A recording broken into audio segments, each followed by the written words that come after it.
Hello beautiful soul! Welcome back to my channel. This is Meisha Amir from Japan, Kabayan, Libra.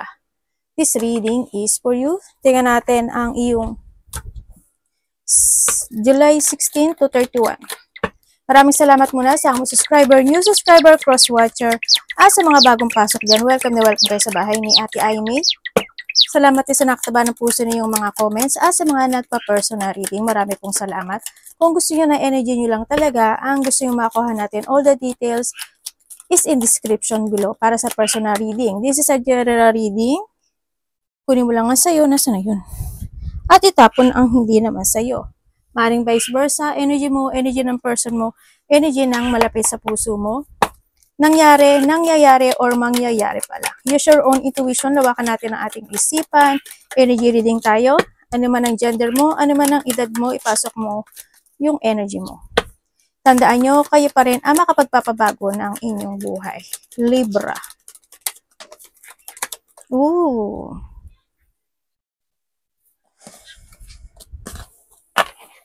May mga unsuccessful outcome, ano?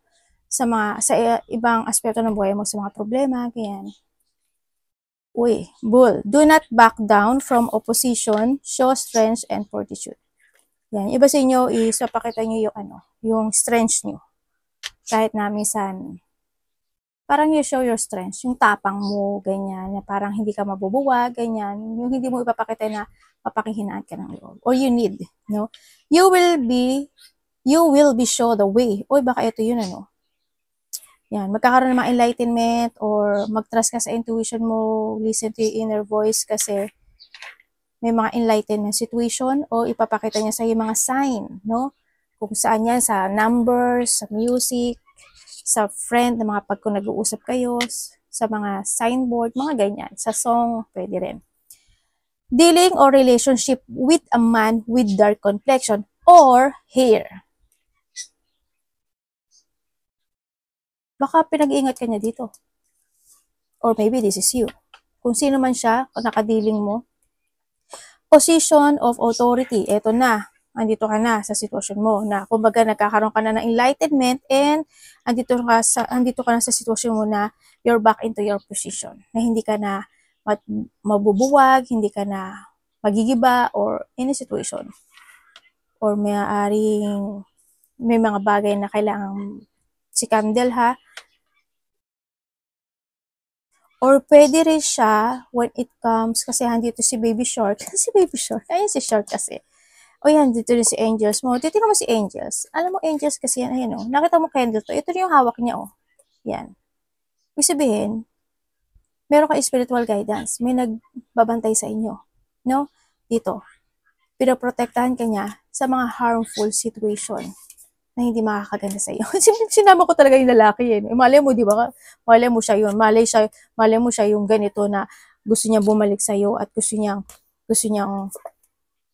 di ba? Gusto niyang umupo uli sa posisyon na dating nakaupo siya.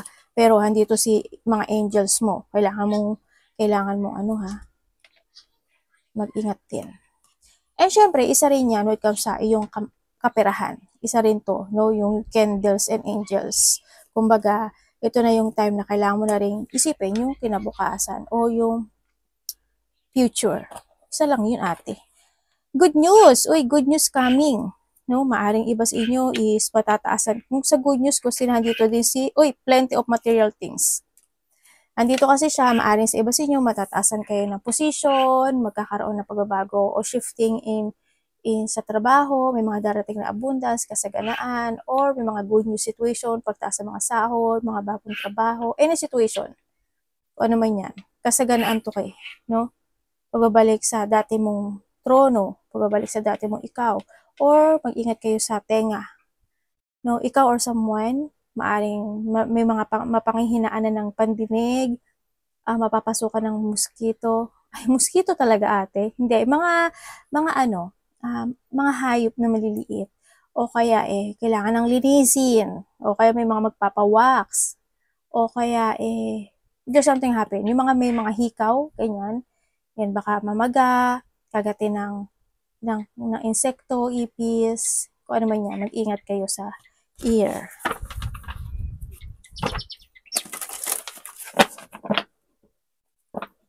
Energy. Energy po.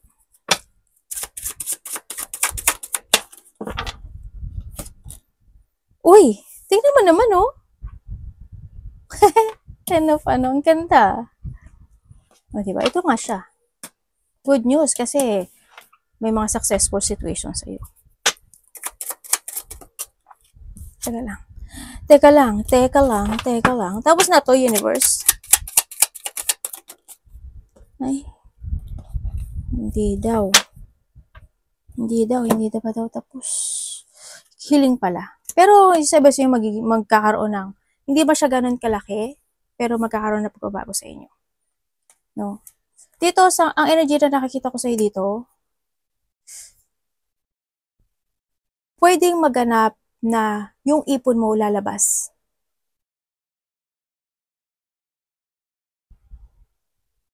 May malaking, sana tapos na to. No? Sana hindi na uli maganap o hindi na mangyari. And kailangan mo na ngayon maging aware kasi nandito si Broken Bridge at nandito si Shark.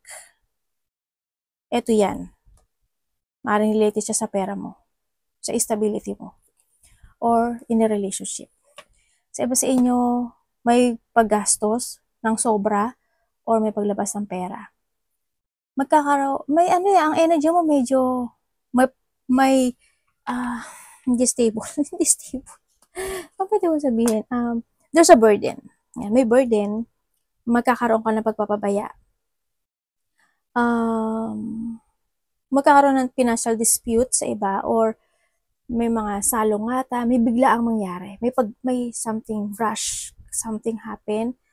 May nakikita ko dito na magkakaroon ng pagtatalo, alitan, hindi pagkakasundo, ganyan. May mga situation, may imbalance ka daw dito. Sa relationship mo yan, sa trabaho mo, or sa kapirahan. No?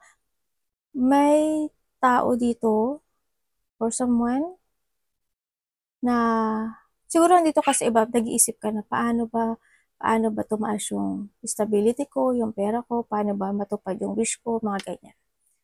No? Siguro ibalik mo yung sarili mo sa dati ikaw. Focus ka sa mga blessing na darating sa'yo. No? Magtiwala ka lang sa sarili mo. Dito sa nakita ko dito. Hindi ko lang alam kung ikaw or someone is nawawala ng tiwala. At hindi believe sa sarili. Meron nakakita dito. Meron.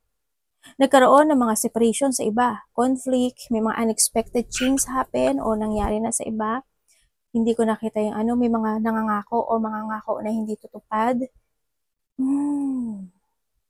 Medyo no. Sana walang mangyaring conflict talaga. Sana wala. Sana tapos na. At sana wag nang maganap muli. Tingnan natin parating sa'yo. May imbalance ka. Maluloss of balance ka. May mga bagay na ma-iiksi yung pasensya mo. Ganyan. Mag-ingat ka na lang, ha? Medyo habaan mo na lang. I-reverse mo itong natin. Marami kang isipin, mga ganyan. Parating. Kay Libra.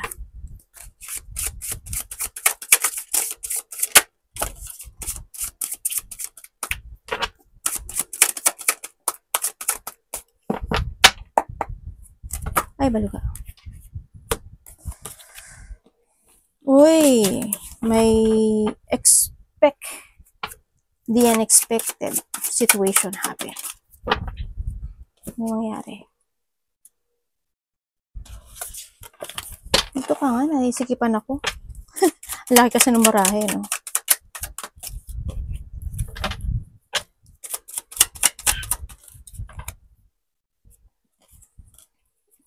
Universe, ano to? Okay. Parating sa'yo, hindi kayo lahat to kasi wala ko pinupunto na pangalan, no? Kaya pwede siyang reverse or pwedeng hindi nyo rin to energy. There's a bad news situation. Ay, bad news. Baka lumabas to.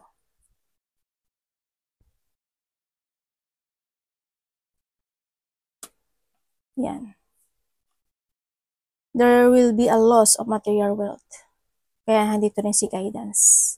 No, mag-ingat kayo sa finger nyo or someone. Maaring may maputulan, mahiwa, maipit, mamanhid, maniper, basta with thumbs sa finger, mag-ingat kayo. Diyos sa bad news situation, ako nakita dito, ang parating sa'yo, maaring makaka-receive ka lang ng communication, information about doon.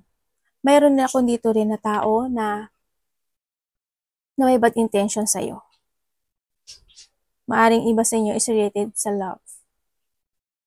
Yun ang nakikita ko dito. Parating din, makakaroon ka ng lungkot eh. May lungkot, may disappointment, may mga bagay na mawawalan ka na ng interest, may mga bagay na you choose your direction, mag-iba ka na ng path sa iba, kanya, sa iba. Sa iba dito, siguro you walk away, o let go, o iiwas ka, o may mga i-withdraw ka na sa buhay mo, or you need to withdraw something into your life. Pero iba sa inyo is nawawala sa plano. Maaring nai-stuck ka pa, no? Maaring naghihintay ka pa ng sign. Binibigyan ka naman ng sign. Maari din na ang daming tumatakbo sa isip mo, na self-questioning. Iba dito nabobored. Iba dito may mga dissatisfaction situation. Nagkakaroon or magkakaroon ng mga rejection situation, maloloss of thought ka raw, sinasabi dito, may mga bagay na you are not willing to let go. Kahit na ino-offeran ka na ng new opportunity, new situation in life. Yun, maaring hindi ka nagtatrust sa intuition mo, sa iba sa inyo. Nagkakaroon ng lack of ambition, lack of creativity, lack of energy, na panghihinaan ng loob. No, may mga bagay na gano'n. Ako nakakita sa iyo. The universe is always offering opportunity, but you cannot recognize yung message niya sa iyo. No, may mga bagay na on and off yung action mo, basta mag-trust ka lang sa intuition mo kasi winawarningan ka niya dito, ibig sabihin. Na, kung saang aspeto ng buhay mo yan. Kumbaga, create an idea to reality, yung idea mo, mag-go forward ka to make it reality, follow your heart in a good way, take it action, syempre, dapat iwasan. Maging aware ka rin dapat iwasan. Talagang gusto niya lumabas. Oh, Galileo, may something.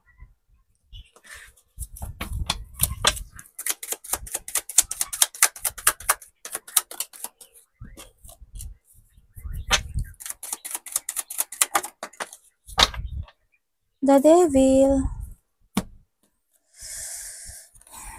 Okay, iwasan mo yung mapanghinaan ka ng loob.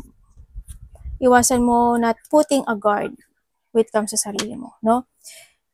Iwasan mo yung mga tao na gagamitin ka lang. Iwasan mo na hindi ka magkaroon ng acceptance sa mga bagay-bagay o sitwasyon na magaganap o mangyayari sa buhay mo. Iwasan mo na hindi ka mag-going forward to a new situation, to a new direction, mga ganun. Siyempre, forgiveness, iwasan mo hindi ka makapag-forgive. It's time to recover, it's time na rin, iwasan mo yung sarili lang din yung mga bagay-bagay o yung mga sitwasyon na mahirap o dinadamdam sa buhay mo. If you want to share sa iba na trusted person mo, mag-go ka, share your problem para kahit konti ay ma-release yung pain na nararamdaman mo. Iwasan mo yung malak o pagpupursige, pagtsatsaga sa mga bagay-bagay o sitwasyon. Yung mga stress, yung mga chronic fatigue, iwasan mo yun. Iwasan mo not putting a guard with yourself. Iwasan mo na hindi ka mag-taking a risk. No, kumbaga, take it action, taking a risk. This is a time na it's time to begin a new situation, project, makipagsapalaran is needed, ganyan. Dapat nandun yung high determination mo when it comes sa mga bagay-bagay o sitwasyon mo sa action before thinking, no? Sinasabi rin dito, be adventurous. Kumbaga, kung kailangan maging adventurous ka, gawin mo many experience going toward to successful. Kasi yun, no? Sa nakikita ko dito. Try to make it balance. Umuiwas ka sa mga tao na hindi kayo magsi-same page, no? Umiwas ka sa mga tao na hindi sila yung hindi kayo magkakasundo, ganyan. Hindi kayo, yun nga, same page, or mga tao na hindi pwedeng pagkatiwalaan, yung mga tao na inequality situation, o hindi sila fair sa'yo, umiwas ka na lang doon. No?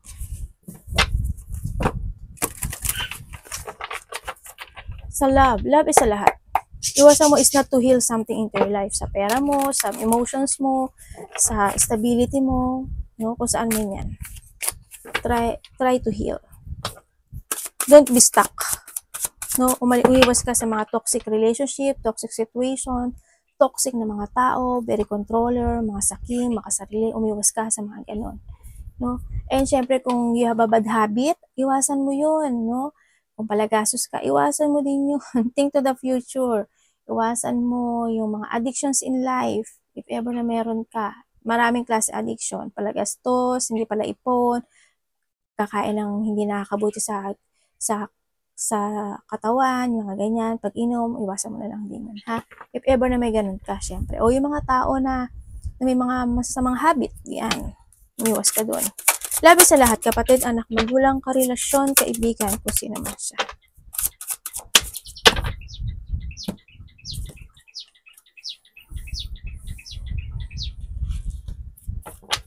May sitwasyon ka na hindi mo pa kayang i-let go, ah. You're still holding for a situation. Love.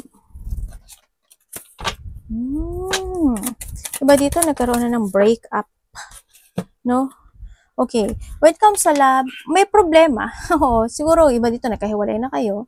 Kumbaga, nahandun yung nagkaroon na ng puot, galit, paghiwalay, nagkaroon ng conflict, hindi kayo naging compatible, na-imbalance yung situation, nawala ng pagkakaisa, hindi nakakasundo talaga, ganyan. Isa ay sarili niya lang inisip niya. No, kahit na ibinigay mo sa kanya yung pagkikare, ibinigay mo lahat, suporta, needs, binigay mo sa kanya, you try to make it balance itong sitwasyon na to, pero dumating pa rin yung time na naging ganon. Huwag ka mag-wait kung kayo nagkahiwalay na. Siyempre, don't wait sa nakikita ko dito. Kasi hindi na worth yun. You need to release na rin or let go. Balatan mo yung sarili mo in a new you. No? Kailangan na ganun na. Huwag ka masyadong mabait masyado. No? And then also, sa magkakahiwalay yun, no? Kung kayo is in relationship. Oo, nagkakaroon ng pag-aaway, mga ganun. Nagkakaroon ng, teka lang, misa hindi ka nagkakasundo. Natural naman kasi yun sa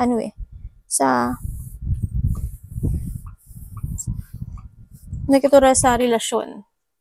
Yun. Siguro, isa sa inyo or in this relationship, may mga problema kayo with comes sa trabaho nyo, sa pera nyo, sa business nyo, ganyan. No, siguro yun ang isang pinaka-needs nyo in relationship. Iba sa inyo, kung kayo is in relationship, siguro, hindi ko alam kung isa is very possessive o sa mga magkakahiwalay din, naging ganun, very possessive. No? Maaring may mga tao na nagkaroon ng angke ng hindi kanila, mga ganyan. Yung, kumbaga halimbawa lang kumbaga sa asawa yung sahod mo sa akin, yung sahod ko sa akin. Puro sa kanya, may mga ganun. No? And then, syempre, kung if you are in a relationship, siguro minsan, ganun, hindi ko alam kung isa kasi, siguro isa, sarili niya lang iniisip niya, or may mga bagay na kailangan niyang isipin, kung may mga anak, o ganun, baka hindi ka na isasama niya sa choices niya, ganyan, mga ganun sitwasyon. Siguro hindi naman kayo lahat. Hindi naman kayo siguro lahat to. Yun nakikita ko dito. Pero yung iba naman kasi dito si Two of Wands, you try to make it balance yung relationship kahit na minsan nai-imbalance kayo, kahit na minsan hindi ka nagkakasundo at nagkakaroon ng problema in this relationship. Diba? Pinipilit ng isa sa inyo na maging balanse ang relasyon. Inuunawa.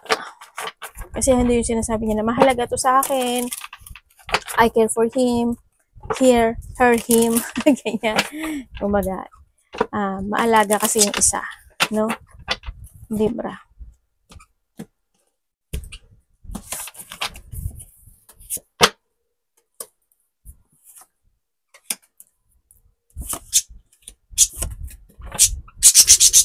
Kilo, ano ba yun? Hindi ba ang kulit ng anak ko?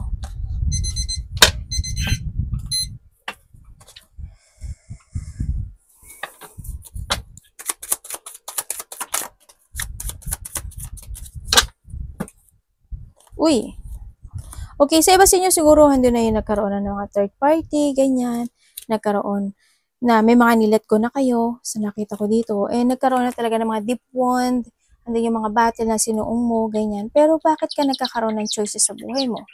Diba? Huwag kang maguluhan. Sa nakita ko dito, kumbaga, it's time to let go, no? Yung mga bagay na nakapagpapagbigay ng hirap sa'yo, sa nakikita ko. Keep moving ka lang, no? Keep fighting, kung ano man yan, pinagdadaanan mo, sa trabaho man yan, sa lovers mo man yan, gano'n. Ang nakikita ko rin dito, maaring lovers or someone na connected sa'yo, may tao na hindi siya pwedeng maasahan, hindi siya mapagkakatiwalaan. May tao dito na sobra-sobra yung responsibility na inaklang niya sa balikat niya. Yun ang nakikita ko dito. Nagkakaroon, na overloaded na siya. No? Kumbaga maaring hindi naman niya totally responsibility yung iba, pero inaaklang niya pa rin. Ganyan. Too much responsibility yung iba sa inyo dito. Wag naman sana, no? Yung nakita ko dito. Wag naman sana ganun. Nagkaroon na ng iba dito may mga pagpapaliban. Sana hindi. Sana wag. May pagpapaliban. May pagpapaliban situation. Meron ako nakikita na na something collapsing. Yan, may pagbaksak. May pagguho. May pagkasira. Either sa trabaho, sa relasyon, or baka bumaksak ka naman, di ba? Baka mahulog ka kung saan. Yan, or someone. Meron din ako nakikita na hindi ko alam kung this is the past. Siguro may magbe-breakdown situation. Yun na nakita ko doon sa breakdown, this collapsing. Yung iba dito ayaw ng ayaw niya ng problema, ayaw ng challenge. May taong ganun. Kumbaga, sa'yo ipapabuhat ang lahat. Tower.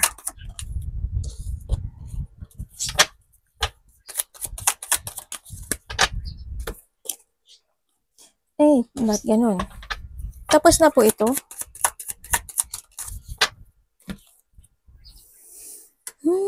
Dalawa yung tao mo? Libra? Hindi ka makapag-choice, Hindi ka makapag-choice. Iba sa inyo, dalawa tao nyo. No? Dito medyo hirap ka to a choices. Tandaan mo, the choices is always available sa'yo. Iba sa inyo, maaaring natatrap kayo sa mga bagay o sitwasyon mo in life. Hindi ka makapag-desisyon. Hindi mo alam kung ano yung pupukusan mo. Diba? Hindi mo alam ano yung pagpapasyahan mo. Nawawalan ka pa ng clarity kung kailangan mo pumili o kailangan mo nang alisan ng isang bagay, isang sitwasyon o abandonahin ang isang sitwasyon in life. Yes, nagkaroon ng mga bagay or magkakaroon ng mga bagay na unexpected. May mga revelation or maaari din na may mga biglaang sitwasyon na hindi mo aasahang darating in life na ikakagulo at ikakatrap or ikaka-stuck mo. May mga frustration din kasi ako nakikita sa iba sa inyo. You need to be strong. Sana sabi dito, keep moving sa direction to find your goal this time. Kailangan ngayon, may mga bagay kasi na hindi mo na kailangan magsisi, mag-isolate, pagsisihan, may mga failure situation, hindi mo na kailangan panghinayangan yan. Nangyari because there's a reason, di ba? Kailangan mo mag-move on. Kailangan mo iba dito kasi makimkimin, may mga kinikimkim na feelings or emotions sa iba sa inyo. Lungkot, pag-iisip, ganyan. May mga bagay na kailangan i-end. Sa nakita ko dito. Yun ang nakikita ko dito sa iyo. Siguro, ang nakikita ko kasi dito, hindi ko alam kung ikaw or someone, may mga pag-uusapan o may mga dapat asikasuhin related to document, papers. Yun ang nakikita ko. Meron din ako nakikita dito na maaring malapit sa'yo, yun si Tower, na maaring kailangan magpa-doktor, magpa-hospital, magpa-check up, or ma-confine, or may paralyzed situation. Ako na nakikita. Hindi naman kayo lahat yan. Iba dito, medyo lumalabo yung mata, no?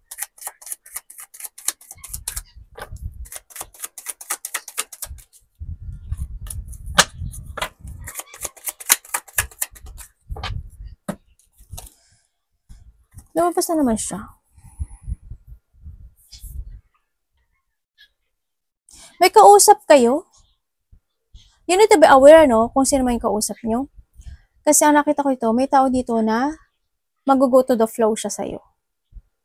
Kumbaga pag sinabi mo mahal mo siya, gusto ka niya, kaibigan mo man niya o karelasyon na, mag-go siya doon. Ganon din siya. Yun na nakikita ko sa kanya.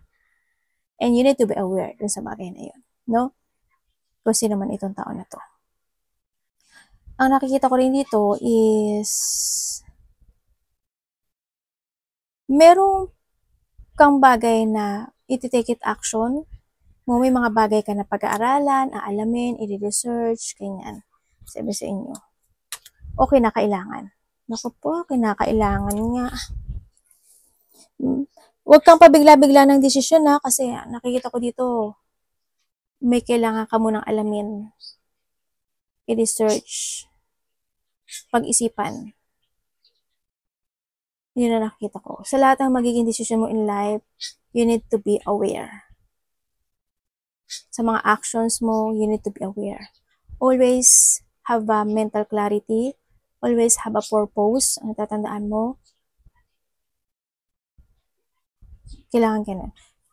May sneaky person. Merong taong nagmamatsyag sa'yo. May taong nagmamatsyag. Tinitingnan niya siguro yung mga kilos mo, ganyan. May taong magsisinungaling, liar, dishonest. May cheating din. Pwede sa kaibigan, pwede sa karelasyon. Ganyan. Ang nakikita ko dito. Sana hindi kayo manakawan. Mag-ingat, mag-ingat, mag-ingat. Naku, iba dito, love to eh. Yung iba dito, mag-ingat talaga kayo. Mag-trust ka sa intuition mo kasi may tao dito na magsisinungaling o nagsisinungaling o may nililihim siya sa'yo. May tao ka makikilala o may kausap ka na. Someone's hiding.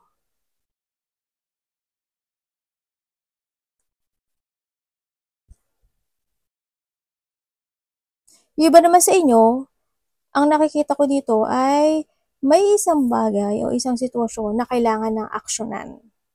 Kasi the positivity happen in life is in your hand, no? If you want positive, mag-action ka. It's time to start to create, start a fresh start, to begin, to change. Sinasabi rin dito, you need to escape in a situation na it's not working to you anymore. Or you need to escape or getting away with something na alam mong hindi naman makakatulong sa'yo at alam mo na hindi mo ikakasuccess. No? Kung sa mga aspeto ng buhay mo yan. Sa love life man yan, sa trabaho man yan, sa emotions mo man yan, kung anong aspeto ng buhay mo yan. Ipasok mo yung sarili mo.